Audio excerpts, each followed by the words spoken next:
Hello, we're back. Hello. Hello, everyone.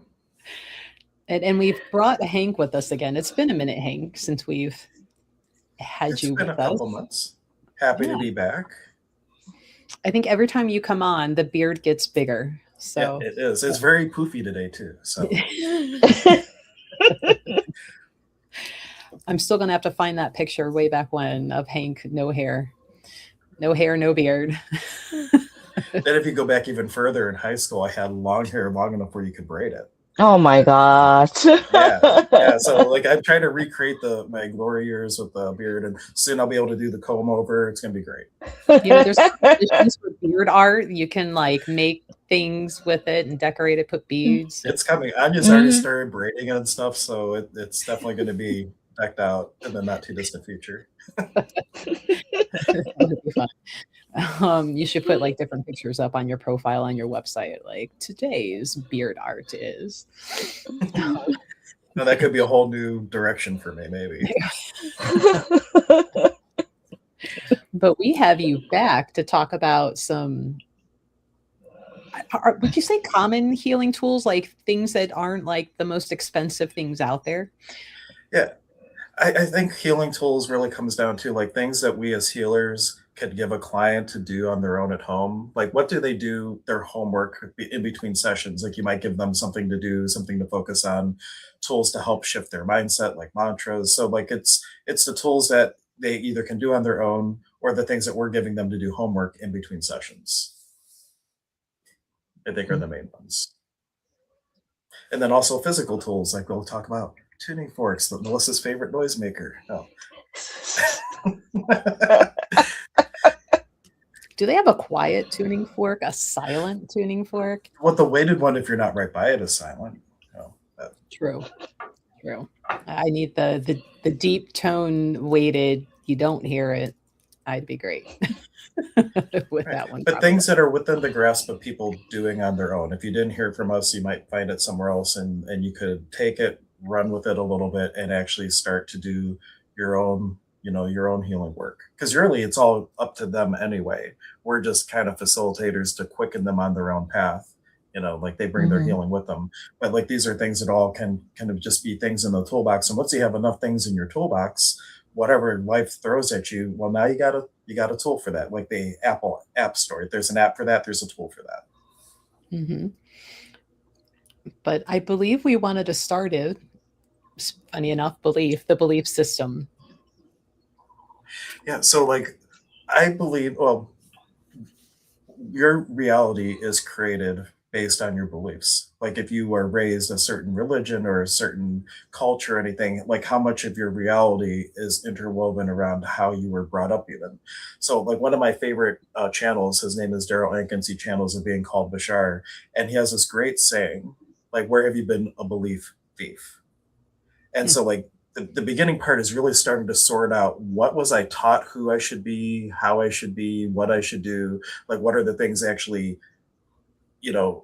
imprinted on you that have nothing to do with what your soul actually came to experience. Because a big part of healing, I think, isn't so much about becoming something, it's about unbecoming all the things that you aren't, and like sorting that out, and then getting more and more confident in like being comfortable in your own skin, and actually offering your unique vibration, your unique medicine or gifts to the world.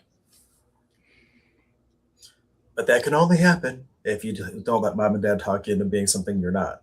Like we were just somewhere for dinner meeting some old friends, and they were talking about how they're I forget what the kid wanted to do. Maybe it was dancing, maybe singing or something, and the mom was saying how they said, no, you can't do that. You have to go to school and you have to get a real job, and maybe you can do that on the side for fun or something. And hear like how many people have been talked out of their passion and dreams because as parents, like we don't want them to be disappointed, so then we paint a different picture for them, and now all of a sudden they're going down a different trajectory than if they were to have followed their passion from the beginning. I mean, I'm guilty of that. When Rune was little, he's like, oh, I want to make money on YouTube, and I'm like, nah, you won't. And now I'm like, dude, Maybe. I take it all back. I stand corrected, my son. I was wrong. I didn't do that with my kids. I made them make choices because I knew that they are going to have to live with the consequences. So they had to pick their high school. They had to pick what they wanted. And yeah, they didn't like that, but I'm here to help you and guide you. I'm not here to tell you what to do or what to pick. So yeah, but that's a different end of the stick too. They didn't like that. Yeah. Now, you mentioned before that beingness precedes the doingness. Yeah, like Neil Donald Walsh, who is by far one of my favorite authors, he talks about this model that we have backwards, where we think we need to do the thing they call get a job in order to have the thing they call money in order to buy the house, and then be the thing they call secure, where really like the state of being needs to come first. Because if you're always looking externally to do something in order to have something in order to be something, you're always looking to fill yourself from outside of yourself, and it might work temporarily, but ultimately like that state of being comes from within.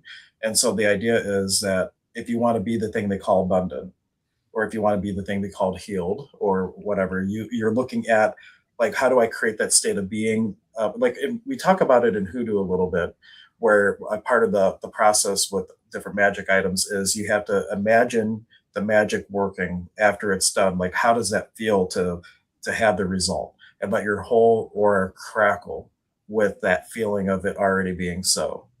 And so like it's that beingness that you're really trying to, not trying to, that you're invoking within yourself. And then the cool thing is the universe delivers you opportunities to express that being through doing this. But if you have to do something in order to be something, it's always like you're chasing the carrot. It's like the rat race that never ends. Now, I want to make sure we put it out there that if you're doing like physical, like you're wanting to physically heal, in that state of beingness, if you are on prescribed medication, that does not mean to just quit taking your medication. Correct. So, can you explain a safe way in the state of beingness how to work on physical, mental, emotional healing without going, well, I believe I'm healed. I'm not taking any of my meds and I'm not going to them doctors. And when it comes to that too, like what's the core belief? Like you can try to convince yourself of something, but if the core belief is that I'm sick, then the thing to start with is asking, being the question, and starting that you really have to develop intuition. Sorry, everybody, even if you're not going to be a reader, the basic yes or no with a pendulum or muscle testing, or just getting that sense of what's light for you and what's heavy for you, because you have to start asking the questions: is this what's happening to me? Is it physical only? Is there a spiritual component? Because maybe if sometimes a cigar is just a cigar, and you just got to do the physical things, and maybe that means working out and talking to a holistic doctor like Dr. K, who we've talked about before. I know one of her goals, like she'll work with people to get them off medications in a healthy way, like with case by case basis, depending what's going on. So you need to treat the whole being, body, mind, and soul. You can't just focus on love and light and flowing Reiki and now my cholesterol's fine. You can throw all the Reiki you want, but if you're eating McDonald's every single day, actions speak louder than words. So you, like if you're acting opposite of what you're saying you're looking for, and that's where the beliefs come in, because it's like, well, if you're choosing that, there must be part of you that thinks eating McDonald's every day is a good idea. Otherwise, you wouldn't be doing it. So how does that serve you?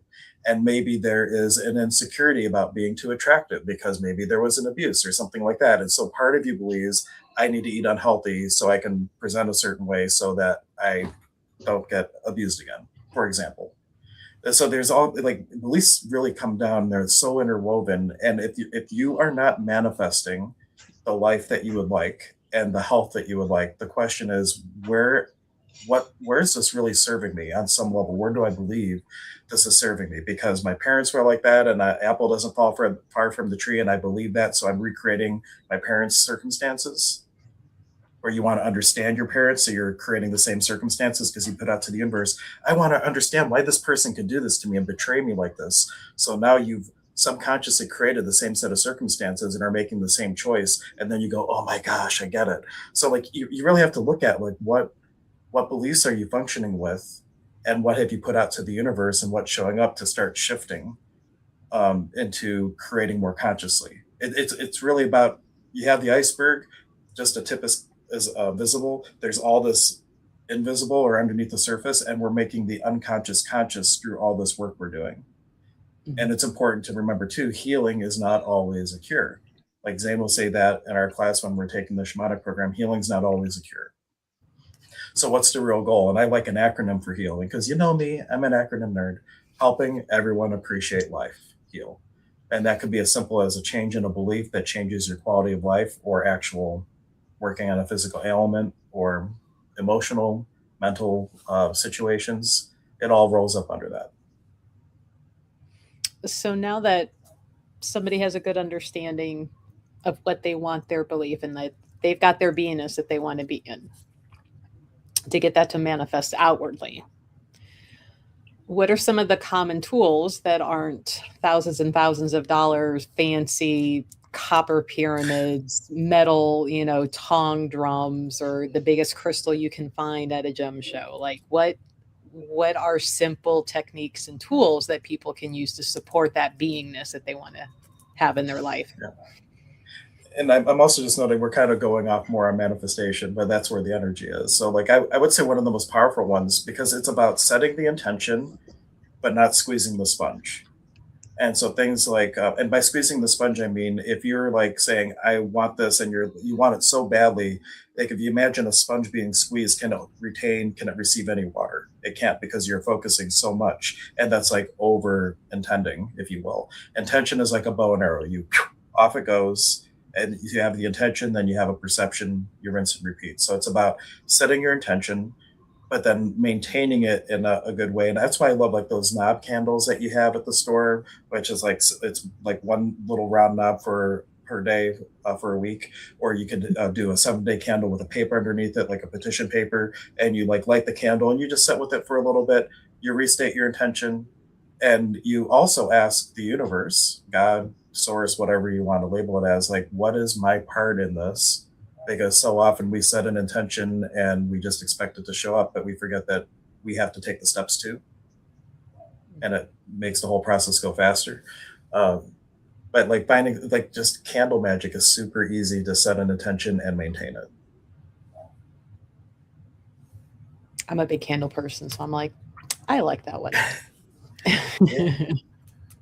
But you could also, like, you can give crystals jobs. You could give like a pointed crystal, like while you're in a super meditative state, you blow your intention for what you want to create into the stone, and when you're going throughout the day, you have it in your pocket. You're rubbing it for inspiration, and like, just to kind of keep you. It's like a a physical representation of your intention. You could use things like from Reiki, the Reiki grids, and down to Chrono Symbol. You could get more elaborate if you want, but keeping it basic: crystals, candles, writing it out. Like writing out the intention, and like repeating that, and then really just being open to noticing when the universe is giving you an opportunity to act and to take a step towards that, what you're looking to create. No, I know at one point, and we were kind of talking about this before we went live. You're like, yes, sound healing, tuning forks. And I'm like, why are you so noisy? But correct me if I'm wrong. One of your favorite tuning forks seems to be either the ohm or the perfect fifth. Well, I mean, if somebody, like, keeping things price effective too, because like I have 600 forks and you can go crazy. But I remember, like, when I got into sound healing, the big reason I did is I felt that when I was going to fellowships, I was getting a lot of tools for spiritual things, for mental things, maybe emotional, but not a lot for physical.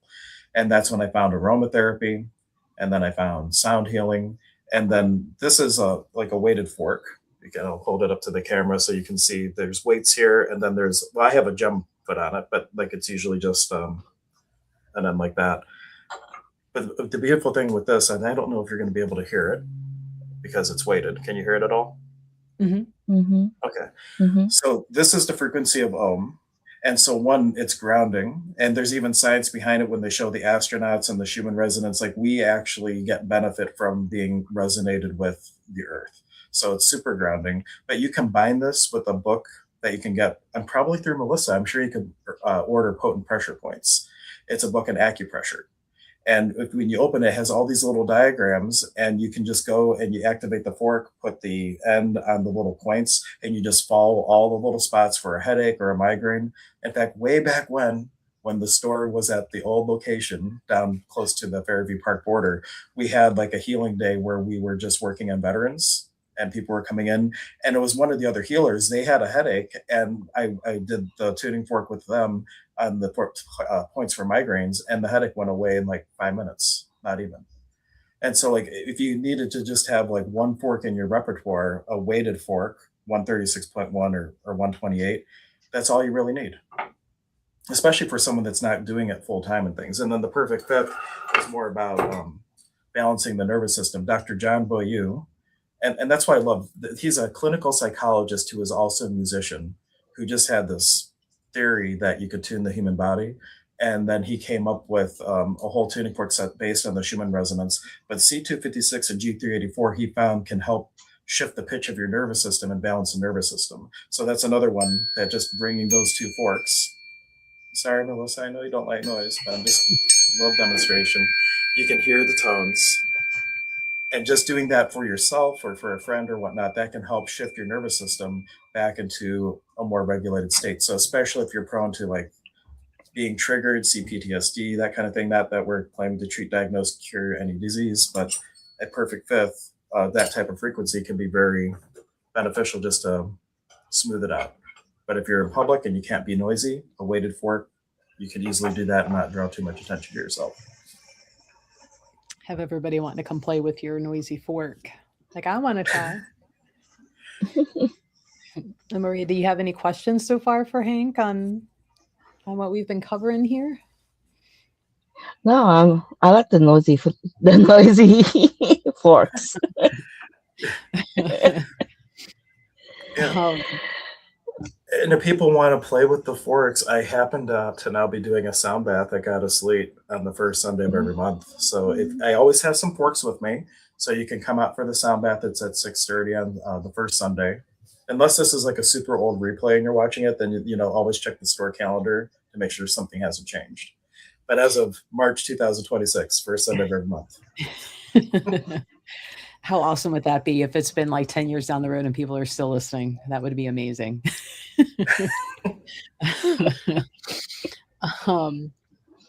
Now, you mentioned breathing and box breathing, and I'm like, oh, Maria, we've talked about a lot of breath work. But Hank, you also like, breathing, especially the box method. So can you explain the box method and the benefits of it? Well, and first, the reason I like it is no matter where you are, what you're doing, the breath you always have. You might not have a tuning fork or a crystal or a tree to hug or anything like that, but you got your breath. And so, and this one, there's so many people who do breathing work like way more than me, but simple box breathing, and they do this in the military even, and it helps reset the nervous system because really a lot of it's about resetting the nervous system so you're in a state of embodiment and at 1 minute or whatnot. But it's breathing into 4 counts, holding 4 counts, exhaling 4 counts, holding the exhale 4 counts. So in, 2, 3, 4, and hold, 2, 3, 4, exhale, 2, 3, 4, hold, 2, 3, 4. Rinse and repeat for a minute or so. And just that, in one sense, whatever was going on, you just interrupted what you would normally do because you're choosing to do something else. And so in the NLP, we would call that an interrupt, right? And there's different modalities they call different things. But instead of getting mad and like lashing out at someone, you now said, ooh, I'm triggered. And now I'm going back and I'm doing my 4 count box breathing for a couple minutes or 30, however much time you have. And just that can put you in a place where you're choosing an action instead of reacting. Or that your blood pressure doesn't quite go as high.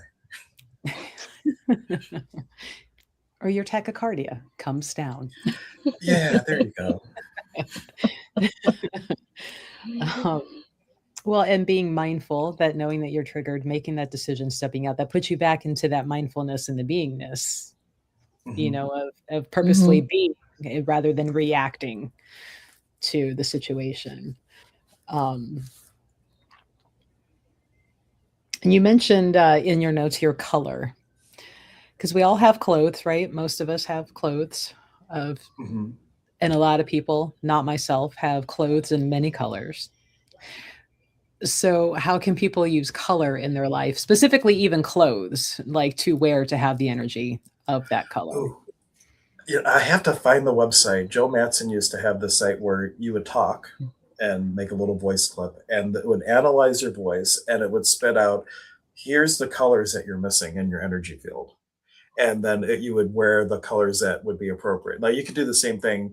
What colors do I need in order to help shift my mood, or whatever the case, and use a pendulum or do muscle testing and everything like that. But really, like if there are, and I'm sure we could Google it, there's different colors that create different states. Like what color do you need more of in your life, and wear it, push yourself. And if you're really resistant, well, maybe it's not your color, or maybe you are resisting going into the state that that color would help you get into because you don't want to look at that stuff. Like when you start to shift into a place that you're going to hit a more elevated vibration, the things that are weighting you down, they come to the surface, just like, boulders over the wintertime in a farm field. They boulders get heaved in the winter, and when you start to shift your vibration, the things that are not going to jive with that vibration are going to come to the surface, and sometimes we don't want to deal with that stuff, or you just don't like the color. It could be that too.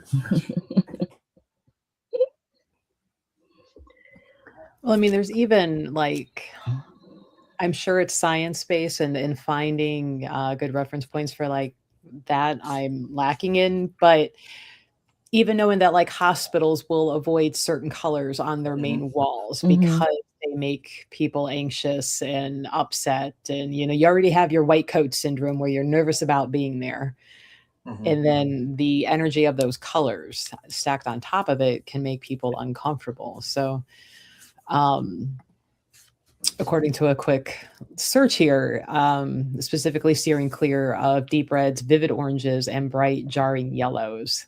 The colors can increase heart rate, raise blood pressure, or cause eye strain. So, which is agitating, doesn't make you feel very good. So, um, Yeah.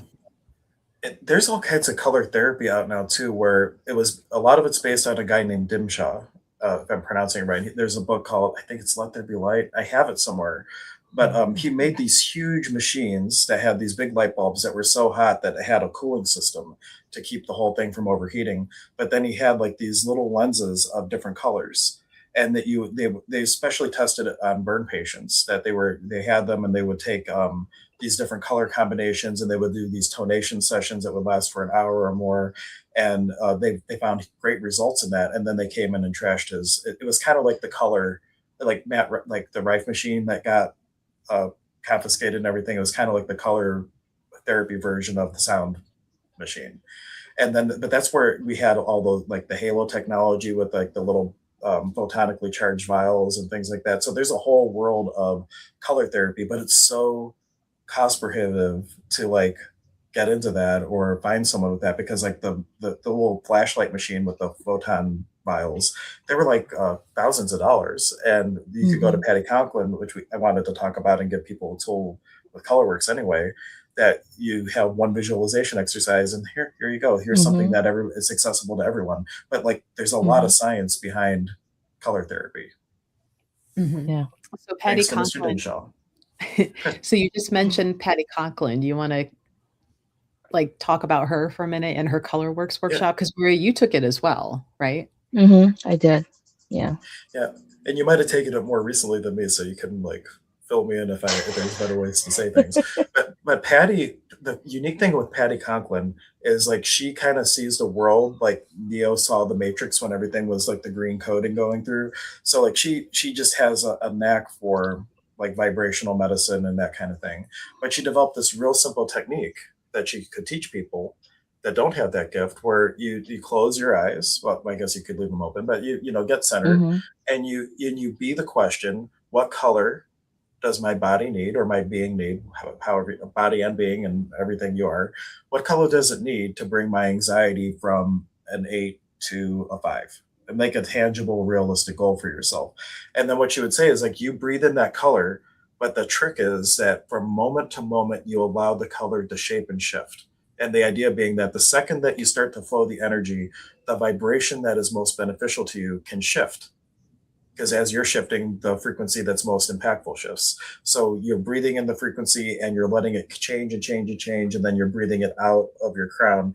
And not to be afraid of dark colors, because when you first start, it might be blacks Mm-hmm. and browns and ugly grays, and it's just like, oh. But as you do that and you bring it down to a five, and then you say, well, what color do I need to bring my five to a three and a three to a one? Or what color do I need to not be afraid to step into my authenticity? Like you could use the question for anything that you like and then run that color, and you're running the, the vibration that your body and being need to step into whatever shift you're looking to create for yourself. Did I remember it right, Maria? Or did you? Yes, yes, yeah, because it's very simple. It's very simple, but you have to allow the answer to come to you. That's the trick, also. Not something that you want, like, oh, okay, I love blue, so I'm gonna have blue, and then you might not have blue coming in. You might have like a pink, and you don't like pink. Maybe that's the color that needs to come in. Allow it to come. Yeah. I And saw if you you don't looking at see me when you said colors, just oh, does she not like pink? Of course she doesn't. But like some people aren't visual, so the Hmm. carol of art, like when Zane talks about the tradition from Peru, like they aren't visualizing anything, they just trust that it's happening. So if you're one of the people that don't see things, that doesn't mean you can't do it. Just trust and know whatever vibration your body or Hmm. being need, it's flowing from your feet up and out the crown, and just allow it, see what you feel, or see what you hear, see what you smell, like or see what you know. Some people just have clear knowing and they don't get any of the fancy stuff. So like then it's just getting out of your own way, because I'm not visual and I can't do it like somebody else does. It doesn't mean these things don't work for you, because intention drives it all. that could be a really Hmm. good technique for people who are blessed with synesthesia, right? Hmm. For them, some people, colors have taste, they have sound associated, they have smells associated. And so if you can't visual it, maybe you're able to smell it, hear it, Hmm. some other sort of way. Um, Hmm. I was just astounded when I learned that there are some people that don't have mental movies, that they can't picture things. And I'm like, what do you mean you don't have a movie constantly playing? And some people don't have the voice either running in their head. And I'm like, oh, what is that like? What's You'll find that out Peaceful, next life. very peaceful, very, very. I don't have that. Oh my God, I'm jealous. But I would love to get a hold of Patty and be like, so about your color works. Ooh, let's get into synesthesia and Well, how to play with message that. her. Maybe she'll hop on. Like, oh, she's really busy, so like it all depends on timing. Yeah. Or sometimes what she did for when I did that 12-hour live stream a couple years back, she couldn't be on live with me, but she recorded something for me and sent it, and then I was able to just play it and then talk about it. So, you know, you can reach out to her, or I can reach out to her, whichever. Yeah, I'm like, hey, Patty, haven't seen you in forever Yeah. since our expo. Well, you'll when you email her the right email, like you'll talk to her people and they'll work it out. I wouldn't message her just on Facebook, but I have the email, and either I can email it or give it to you, or we can email and copy each other, whatever. But I bet she loves us. I think so. I think she would, if she has the time. I bet you she would come on. Ooh, that would Hmm. be fun. Fangirling. Patty. Um, but I mean, color's free, right? So you can use color all day Hmm. long. And I never took it, but she also has tone work, so she does the same thing with sound, which I can't say how. Yes. Have you taken that one? Do you know how that one works for sure? Yes. Yes. Yes. I have to look at my notes. There is a certain. It's one of Beethoven that she recommended, and it gets you back set to where you need to be. If you're highly stressed or had a chaotic day, there is one that she recommended in class. I have to look for my notes, and she talked about certain.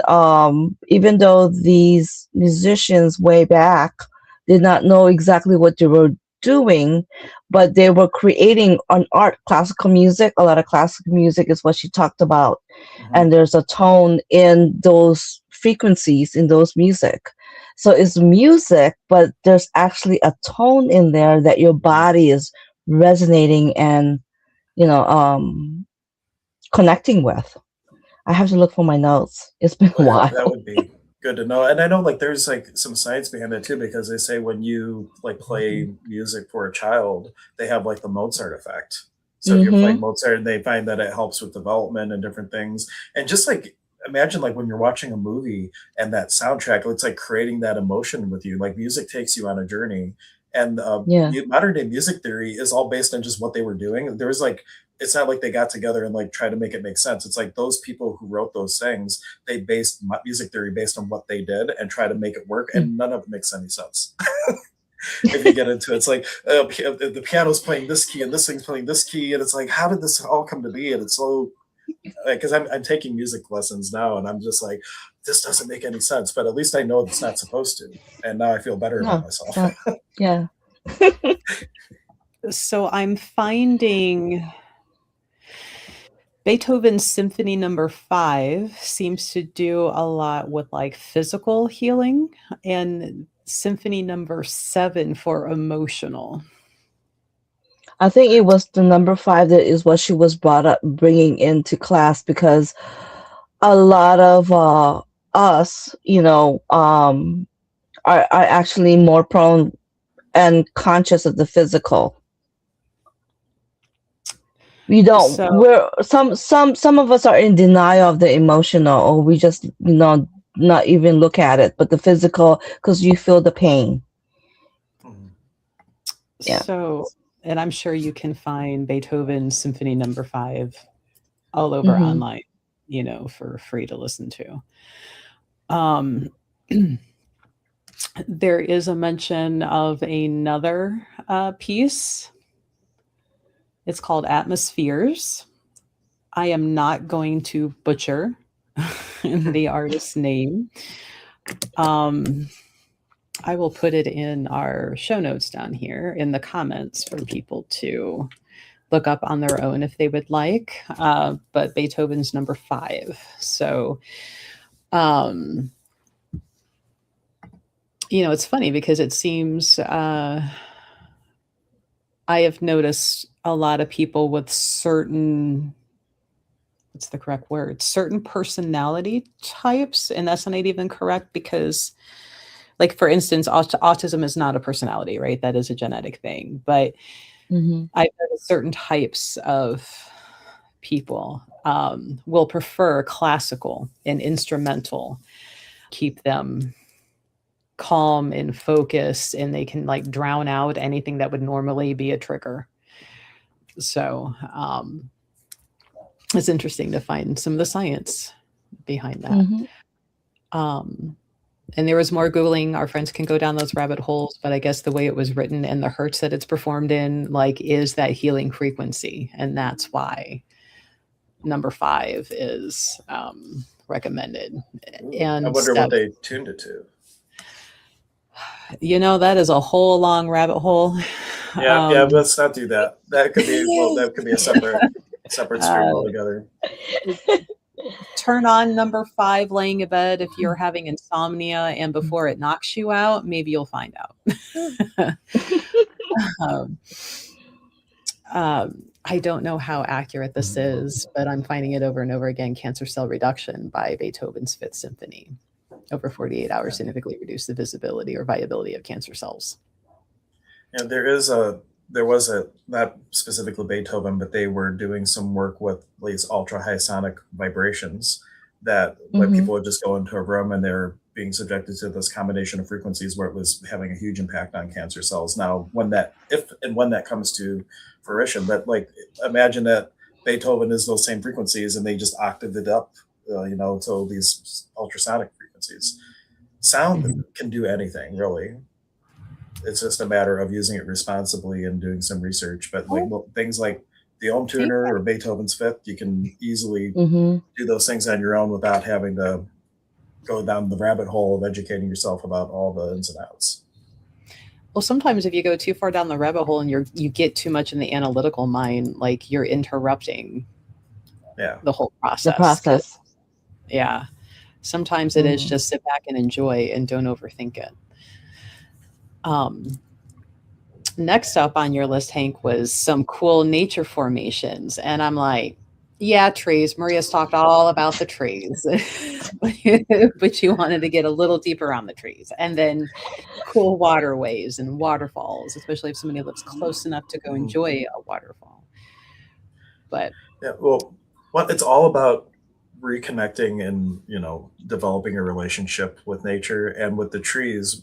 In the Peruvian tradition, we call them Mauki Kuna, the trees, and it's not just about like hugging the tree or you're intentionally going up to it. You put your navel to the tree, and you allow your navel to be like a drain, and you allow all the heaviness in your whole body, being and beyond, like just let it all drain into the tree. And the law of Aini says you gift and you receive.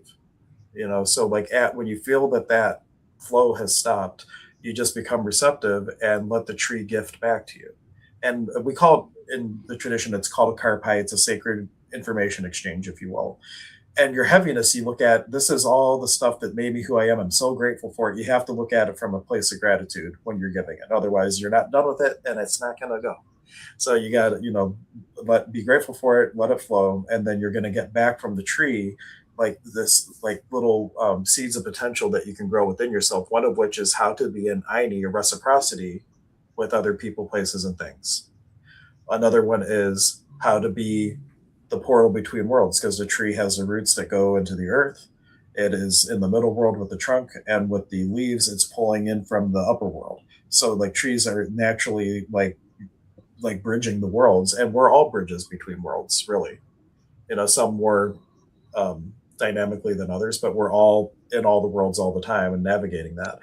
And then the other thing that I love about trees is it teaches you how to be the alchemist, because like if you think about that acorn, it's taking earth, it's taking water, it's taking air, it's taking sun, and that acorn becomes the oak. So, like all the seeds of potential, your intentions, like how you visualize your life, as you really connect with nature, the nature spirits and the sun and all these things, like you're really reawakening in yourself how you are this master alchemist, and the trees help with that, of how you use all these things to make shifts in your life.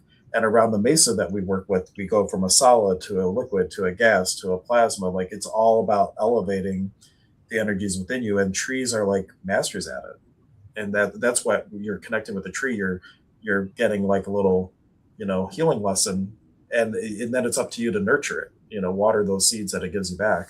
But that's why I love trees. mhm. And they're pretty. And they're pretty. Just do not use the one in the back of the store that the poison ivy is growing on. That's a bad tree to That use. is beautiful in of its own right. And me and that It tree have a is. lot of conversations. And I'm like, as soon as we figure out how to have a class on using poison ivy, we are so doing this. Um, um, he's my favorite buddy there on the grounds. Yeah. Um, Now you mentioned like waterfalls. Yeah. So like my favorite, and we do this as part of the shamanic program that we do, but like anybody could do this, where you go up to the waterfall and you take 3 breaths. And with each breath, you are just letting all the heaviness pool and condense into like a little harpoon of heavy energy. So breathing in, two, three, and then on the third breath, you retain and hold, and like just like do a pakui. Just imagine this harpoon going into the waterfall, and just like the tree, you're letting it drain all your hucha. You're letting it drain all your heaviness, and then when you feel that stop, you go into receiving mode, and you receive back from the water the energy body to learn how to cleanse heavy energies. And so that is a great thing. Even just listening to the water, being by the water, you're getting it. Mhm. And that's why you Mhm. go to where the energies are naturally present. That's like mysticism 101.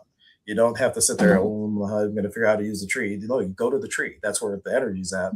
And you commune with it with whatever way's right for you. If what we're talking about doesn't work for you, ask the question, hey, spirit, what would be the best way to commune with this nature spirit, this waterfall? Mhm. but that's the technique that we were taught in our tradition, and it's super easy. Three breaths, harpoon, drain, receive, repeat. And even if you've done it a million times at the same waterfall, every time I'm at a waterfall, I do this exercise again. It's not like you can overdo it. And every waterfall, it might have learned a lot since the last time you saw it. Maybe you had other shamans or pacos and people go, and it has all kinds of new information and tricks, and you want to make sure Mm-hmm. you do it again. Now, running streams could work just as well. It can. Yeah. Any moving water can, really. Yeah. I just like waterfalls a lot, especially these frozen ones recently. I did not like the cold, but I really liked trudging out to see some frozen waterfalls. It was a highlight of the cold snaps. The one of the few bright points of Ohio winters. Usually they don't all freeze like that. Even Niagara Falls froze for the first time in like over 5 years. It was yeah. I didn't get to go that. I didn't think about going to Niagara Falls until it was too late. It was already thawed. But next time. Now, you also listed caves. Yeah, caves are like the womb of the mother. And so when you go to a cave, you're like naturally within her, and it's like the great place to just go and let all the heavy to just flow out of you and into the cave. You don't even have to like just like osmosis is pulling out of you and going into the cave. And it doesn't even have to be like a full cave. It could just be an overhang. You could use a sweat lodge, but the idea is that you're going into the belly of the earth and you're letting her digest or break up that heavy energy for you. And in fact, we have a technique in shamanism. It's called huchimikwi. It's to digest heavy energies. And when you're in her belly, or if you will, that is the place where she's working that energy. And just being in a cave for any period of time is going to help move that through. And there's other things that happen that I won't talk about so much energetically, but you're getting multiple benefits. In addition to digesting the heavy energy, you're also receiving all kinds of healing from the cave that's going to balance the energy field in unique ways, defragment you if you're all over the place energetically. There's a lot of benefit to caves. But they don't have to be super deep, long, spelunking caves, right? And if you can't even find a cave, lay on the earth. Caves are most ideal. At the end of the day, laying on the earth, you're gonna ground. If you just have 2 feet on the earth and have the intention to connect with the earth, intention drives it all. But the first couple times you do it, being in a cave, that's where the energy is most naturally present, and you're going to have the energy body is going to learn the most by going to a cave. Then it will be more productive when you're just on the earth and running it or asking for it. Do you have any questions, Maria? No, I do agree with I do the trees. I mostly use the rhythm. Yeah, I use the rhythm actually of the leaf. When the air is blowing, I love that musical rhythm of the trees that it gives, and also the streams and the waterfall, the rhythm, that vibration that's coming from them. I haven't gone to a cave yet. I need to go to a cave. You have to. I haven't experienced that yet. You went through the program. Did we not go to a cave with you, or did you like play hooky? Yeah, we did. Yeah, we did go to that cave, the Crystal Cave, Cave. Yeah, we went down there, but I didn't know what I was doing at that time. That was the very first weekend. I need to go back. But even if you didn't know with your mind, and that's why Zane teaches the way he does, and some people like it and some people don't, is that you have the experience first, and your energy body got it, whether or not your mental mind made sense of it. But now going back, it would be a whole different experience. Oh yeah, that's why I need to go back there. Yeah, but there's also Deerlick Cave down in I forget where it is, and then there's there's one in Akron that's huge that we've used. There's a lot of good caves. You could also use a grotto at like a Catholic place. That would work too, or the baptism thing. We've used that to release heavy energy in a church before. Yeah, there's Bear Cave in Elyria even, so there's some kind of closer. I have not heard that one. I will have to check that one out. And Bear is even one of my spirit animals, so that's like extra cool. Yeah, it's a fun little area, and there's waterfalls near it. I believe that was one of the locations when we were trying to find where to take people. I'm like, Illyria's got 2 out of the 4, like right here. Um, but Illyria's like close, at least where I'm at. I don't know for you, Marie, if one of the other ones would be closer from your house. But nature sites are worth driving a bit for. but if any of our friends in the audience have any questions, feel free to ask. Yeah. Going over some common tools and techniques, so you don't have to have expensive, fancy, woo-woo equipment to get the job done. Probably putting myself out of business, right? No, you must come by the biggest rock that I have, and The bigger the better. More healing you Yes. get. Especially if it's over a pound, you get double the healing.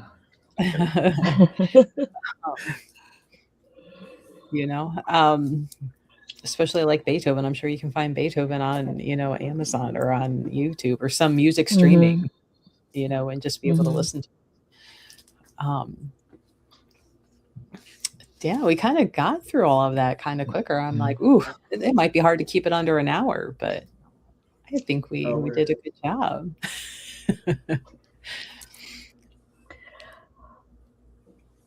Yes, Maria. Oh, I heard you. I thought you say something. I was like, no, leave us hanging like that. no, no. I'm thinking about my cave trip now. When it's warmer. Yeah, you definitely don't want to try and get to any of the caves right now with the ice and the slush. And no. there was one year it was like nice, bright, and sunny, but it had rained a couple days before. And that year we had a handful of our students who were not as mobily agile because of their age.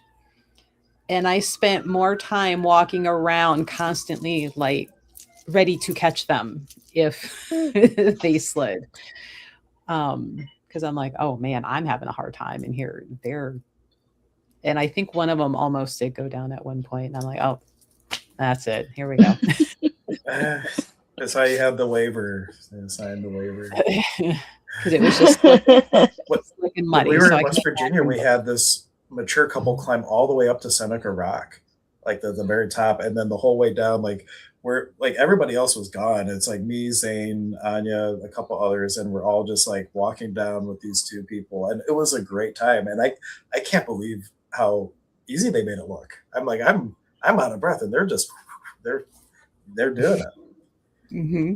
Where there's a will, there's a way. Hey, Lisa. Both Lisas. We got our friend Lisa from Chicago and Lisa from the Cleveland area. Lisa squared. No, but all these tools and techniques and everything, I think like where people ought to start really is just looking at themselves, like who am I, and who I think I am isn't all me, and like really start to understand like what makes you you, and where you might have been a belief thief. And like when you start clearing up your belief system, like a lot of things that might be showing up in your life will naturally kind of work their way out. But it's like really getting to the root cause of those things. And that's where sometimes going to a healer can be helpful. But like if you can really ask a question and be honest with yourself, because we're really good liars. We like to lie and make ourselves the hero of our story, but we're also the victim of our story, and we have to like look at where we've allowed ourselves to be disempowered, either by our own doing or someone else's, and like start to work on those things and stay the course. And then all these tools just help that. Like when you run into things that might need a little more oomph to get through or whatever, that all the tools that we're talking about really can help with those types of things. I think that's the hardest part, being honest with yourself. Yeah. That's why it's good to have at least an accountability person that can call you on your BS. As Melissa has called me many times on my BS. She is she's our head BS caller. I was going to say, I know Maria's called me out on some stuff. Calavera's like, that'd be you. And I'm like, yeah, you're right. Damn. Okay. Note taken. But the way that you just even talked about that, yeah, you're right. Like giving yourself the grace that, yeah, that was me. And like then like some people we start to judge ourselves for doing it wrong, or judge ourselves for judging ourselves, and then we're just adding more heaviness, where like the space of grace as you move through it is paramount. Like we tend to judge past actions based on current data, and we've all done, really, we made the choices, the best choices we could make at the time. We might regret it and have a different Mhm. point of view 1 second later, but if you can just give yourself the Mhm. benefit of the doubt that you really have made the best choices you could have made at the time you made it, you Mhm. can do a lot of like just self forgiveness, and like being in allowance of oneself as you start to actually do the healing process. I find as I get older, it's easier to accept those parts of like, yeah, I did it. Okay. I mean, like, oh, let's get into why. Okay. Note to self, don't do that again, or choose better, Yeah. and I think that as you get older, you don't care what people think near as much. And so you're able to step back and go, yeah, that was kind of effed up. Okay. Let me, Yeah, got it. I like You know? saying I had a moment of crazy. The age of crazy. Yeah. So I'm embracing my older, no F's given, stage of life, and even at times like looking back at younger, what was said, what was done, what I thought I had to do, what was and Mhm. now I'm like, oh my God, that was so trivial. Why was I so stressed about that? Like now I'm like, oh, okay, whatever. And so I find if people come in and they're asking for help, and if I hear that they're kind of stressed about those same things that I was way back when, I'm like, let's talk about some stuff first before you drive yourself insane, because been there, done that. you know let's look at more options and help you decide if you still want to do that, or now that you have another point of view on how that could turn out, maybe you want to choose something different. Mm. Learn from my Yeah. mistakes, or my inaction on something. So um, getting older is great that way. Mhm. I can't Knowing that wait to be there's Ryan no. Grant level. Yeah. Yeah. Throwing away the rule book and forget what people think because Mhm. it's not worth it. Yeah. And AA, we have that was a prayer I heard once. It's like the set aside prayer where you say, "Help me set aside everything I think I know," because half the time we stop listening because we think we know, and now we don't need to know whatever that person's sharing. But if we can set aside everything we think we know, and actually receive the points of view and the guidance, then maybe we can have a better chance at making a decision that's more fruitful. Mm. But if you're a know-it-all, then you're not open to receiving. So I really like that intention. Just help me set aside everything I think I know about everything: healing, about universe, God, relationships, Mm. religions, politics, all of it. That I can have an open mind and experience the truth is the rest of the prayer. Yes, take the Yeah. tunnel vision blinders off. You know. Yeah, Well, no questions. It's amazing. We must have done a really good job explaining Yeah. things. I know, and I'm like, well, to wrap up maybe early, there's no questions. We have people saying hi. That's cool. Hi, everybody. Hi, Patty. Yeah. Yeah, Lombardo, not Conklin. Patty This and Patty's Mark. really cool. Also, Wasn't she at our expo for a few years, right? Patty I don't Lombardo? don't. I mean, she ran an expo way out. Um, I don't know if she. Oh no, that's Patty Dunes. I know too many Patties. I don't know if this Patty was at our show or not. Maybe. Maybe. It's I think she was somebody that I've not met in person much, but we were in each other's orbits talking, and she ran some things on the east side and that kind of stuff. If I'm thinking of the correct Patty. um well, thanks for joining, guys. And thanks for listening to us pick Hank's brain about easy, common tools and techniques, and me telling him and Maria, like, don't talk just about grounding with trees. And let's get deeper. But Hank, do you have anything coming up that you would like people to know about? Well, I happen to be at Goddess Elite this Sunday at 6:30 for a ceremony and sound bath. So like come out. It's my second time at the store. It was really great being back. All people that came last month were all new that I had not worked with before. So that was cool to see a lot of new faces. But that will be after the store closes. Please bring your own yoga mat. I will have a few on hand, but I don't necessarily have enough if like everyone decides to show up. I don't have enough for everyone. But there's chairs too. So I come out for that. And other than that, come see me for sessions. You can go book through Goddess Elite. I'm virtually available Tuesday and Thursday, or message me. We can set up a time during the week. Mm-hmm. Yeah. Maybe I'll be back at the store a little bit more often as my office situation changes yet again. We'll see how that pans out. If you have office space for rent, let me know. I'm looking. Hi, Debbie. Saw that you're alive. I always enjoy what you and Hank share on Facebook. I'll have to catch up on the replay. Hey. Yes. I know Facebook replay is almost instant access. I think YouTube takes a little bit of time before it's available. So since you're commenting on Facebook, maybe you can just catch it there quicker. Mhm. Yeah, sound baths with Hank might be back in the store for some private, healing work. Maria, we'll have to get some more classes scheduled. We just did a crystal skull class this past Saturday. The crystal skulls were out in force, mine, yours, and Calavera.